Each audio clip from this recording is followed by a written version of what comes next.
said last week after Game 5 that the Eastern Conference Finals was a wrap, and yes, I was right. Boston won, but wow, that faith and that take was most certainly tested. Boston bounced back from a pathetic and inexplicable Game 6 to beat the Heat, march to the NBA Finals. The Celtics' DNA, amazing. That's why they're here. And this postseason march to the Finals was epic. They beat two Hall of Famers and swept the Brooklyn Nets. That was tremendous. They beat Giannis and the champs. They were down 3-2. They had to survive the Heat toughness and culture. What a sensational job by Boston. And you know I love this team. But they need to be more consistent in terms of maintained domination to beat Golden State. The numbers from the Celtics' big three from Game 7, numbers are good. Numbers are good. They fill up a stat sheet, or in this case, a full screen on your television. But frankly, Jason Tatum disappeared in the fourth quarter. I love Tatum. He's a star, but a little bit too much of the old Houdini act. Brown, I thought, was terrific. Smart is always so good in every phase. And that starts with defense. And it's the Celtics' defense that has just been amazing and inspiring throughout this entire postseason and entire season. Credit Ime Udoka for that. That's culture. That's 2022 Celtics basketball. And that's why, even though Game 6 was awful, Game 7 was more of a sigh of relief, surviving that 11-2 run by Miami to make it a one-point game late. The Boston Celtics have a great chance to win this dreamy NBA Finals. This is a pick'em series. Tatum is capable of carrying the team. Now, do it. How about that from Steve Kerr? In this crazy war of attrition NBA postseason, the unprecedented ability for Steve Kerr to give his team a rest after winning the West and before the NBA Finals, it's flat out awesome if you're a Warriors fan.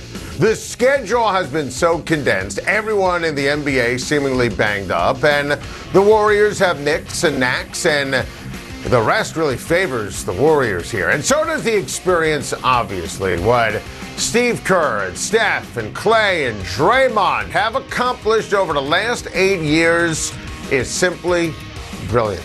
6 finals in the last 8 seasons. Only the Bulls, Lakers, and Celtics have done that. It's special. It's not a fluke. It's coaching and Curry and retooling post Kevin Durant leaving.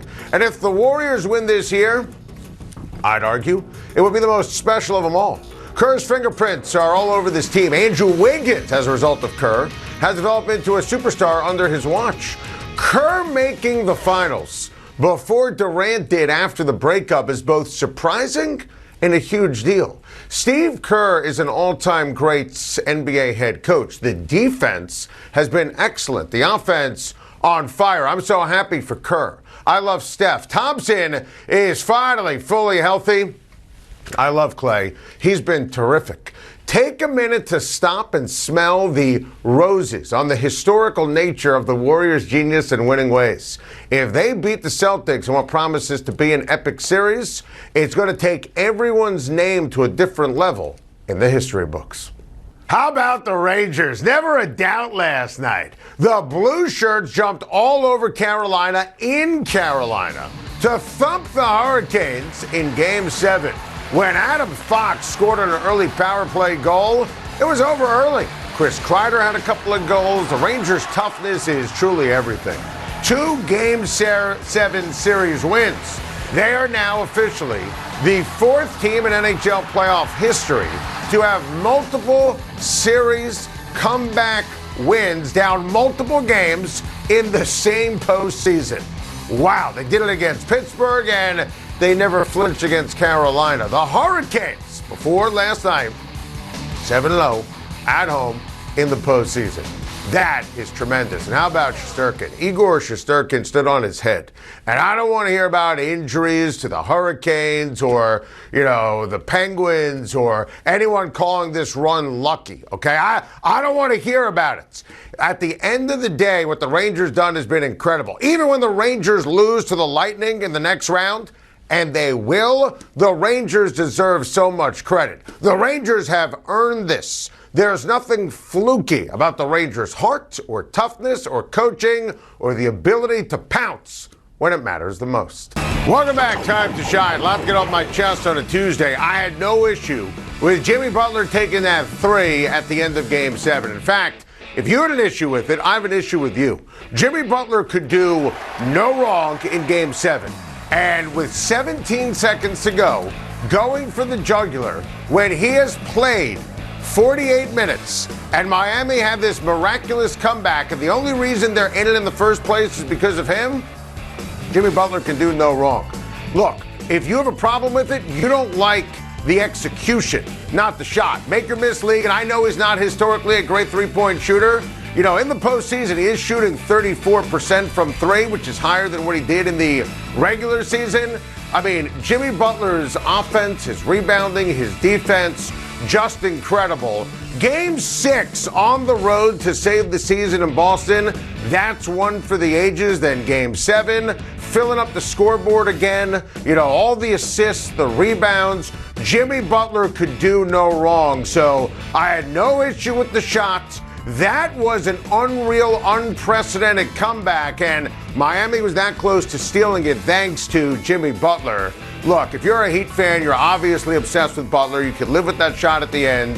The thing you can't live for is what happened with Max Strus. I've never seen anything like this in 44 years on Earth watching sports. Here's a made three. A made three. And then 5 minutes later, Secaucus, the NBA headquarters, they ruled that Strus had his foot on the line. No challenge. I've watched this, which feels like a million times. I'm not even convinced the foot was on the line. So there was no challenge. There was no stoppage in play. This was the most bizarre thing ever. If I'm a Heat fan, I would never get over it. Eric Spoelstra said after the game that, you know, he was livid. This is unprecedented. I've never seen this before. It better be glaring, and I still don't like how it happened. You know, you want to replay it in moment, we can have a discussion about it, but that was bad for Miami. Already shorthanded, no Tyler Hero.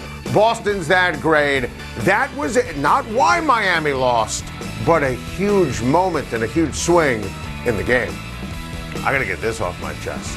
I love the Lakers hiring Darvin Ham as LA's next head coach. We talked about it last week before Memorial Day. I was a big believer in Darvin Ham as the next head coach of the Lakers. He was incredible as an assistant, so well respected, and he's no nonsense. Ask Giannis Antetokounmpo, and you know, he was a champion as a player, longtime NBA ball player. He's been around the block. He's earned his stripes. I think there are a lot of similarities when you look at someone like Ime Udoka getting a head coaching job. I love Darvin Ham. I do. And I love his ability to make it work with Russell Westbrook. Seriously. I mean, I would never include a first-round pick solely to get Russ off the team. Last year was a disaster. Blame Russ, blame LeBron, blame Anthony Davis, but don't solely blame Russ and or ship him out haphazardly or make a deal that's going to set you back, and giving up a future first-round pick sets you back. Look, what could go wrong went wrong for the LA Lakers this past year. You know, they nailed this hire. And according to multiple reports, Ham told Jeannie Buss, look, you lock Kurt Rambis in a closet. He's not going to be involved in anything. I love the moxie. I love the toughness. Look, there's always an I don't know quotient when you hire an assistant coach. I mean, look, I like the Lakers' Luke Walton hire. That didn't work out. So there's always an I don't know.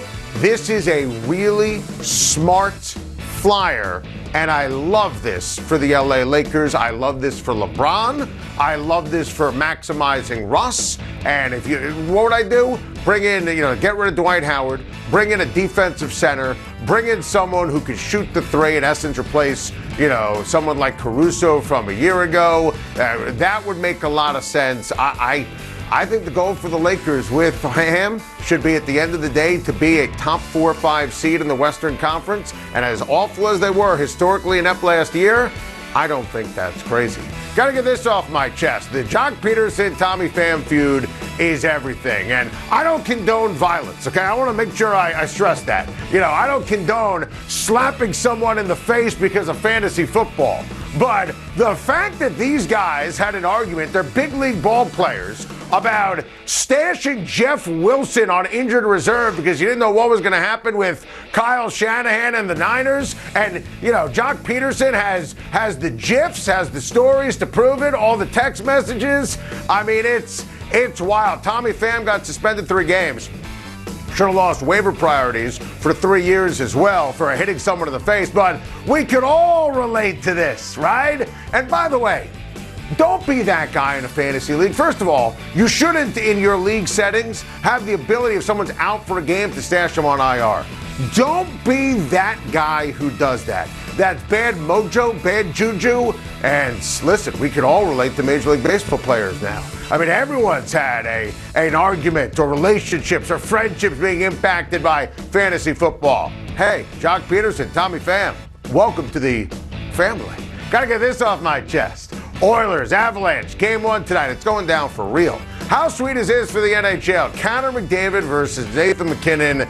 Going to be incredible. This is awesome. Now, the Avalanche heavy favorites, I'm telling you right now, I think Connor McDavid going to carry the Oilers to the Stanley Cup Finals. Now, we're talking about arguably the 2 best players in the NHL. McKinnon, what he did against St. Louis, just tremendous, but Connor McDavid is one of one.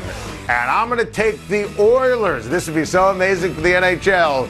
The Oilers to go to the Stanley Cup Finals behind another majestic performance in the postseason from Connor McDavid. Got to get this off my chest. I'm not worried about Aaron Donald yet. The future Hall of Famer said this week to our good friends over at I Am Athlete that he's at peace with his career if no deal with the Rams is reached. And, he signed with Kanye for marketing deals, and everyone's going a little bit nuts. Look, Aaron Donald, to me, I've said this before, greatest defensive player in the history of the National Football League.